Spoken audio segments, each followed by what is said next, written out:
కనీసం ఎటకేలకు ఒక 2 ఏళ్ల తర్వాత ఈ ప్రభుత్వం స్పందించడం, ఒక జీవం తీసుకురావడాన్ని అయితే ఫస్ట్ మేము వెల్కమ్ చేస్తూ ఉన్నాం. కానీ తీసుకొచ్చిన జీవోలో అనేక రకాలైనటువంటి ఇబ్బందికరమైన విషయాలు ఉన్నాయి. ప్రధానంగా మనకు ఇతర రాష్ట్రాలకు ఒక రకమైనటువంటి డిఫరెన్స్ ఉంది జనరల్గా, సహజంగానే. ఎందుకంటే 14 ఏళ్ల తెలంగాణ మలిదశ పోరాట ఉద్యమంలో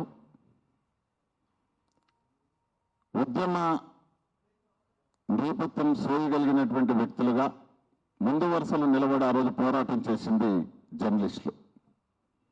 అట్లాంటి జర్నలిస్టులకు ఇదే నాంపల్లి ఎగ్జిబిషన్ గ్రౌండ్లో 2014 మార్చి 10వ తారీఖు జర్నలిస్టుల జాతర అనే ఒక కార్యక్రమం జరిగింది.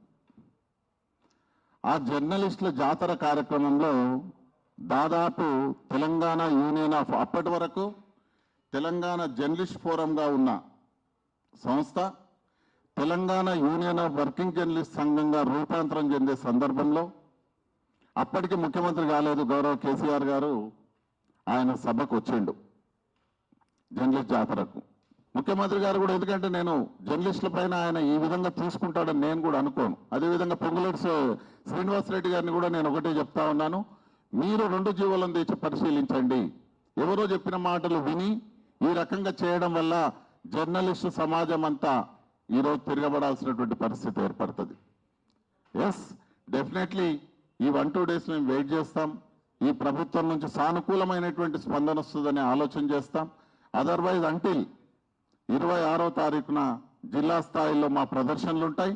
ఆ తర్వాత కూడా ఈ ప్రభుత్వం స్పందించకపోతే భవిష్యత్ కార్యాచరణ, ఉద్యమ కార్యాచరణను మళ్ళీ మేము 26వ తేదీ తర్వాత ప్రకటిస్తాం. కానీ అర్హులైన ప్రతి జర్నలిస్ట్కు అక్రిడేషన్ కార్డు వచ్చేదాకా Telangana union of working journalist సంఘం అల్లన్నారాయణ గారి నేతృత్వంలో పోరాటం చేస్తుంది అని మరొకసారి తెలియజేస్తూ మీ అందరికి కూడా కృతజ్ఞతలు తెలియజేస్తా ఉన్నాను. Thank you very much.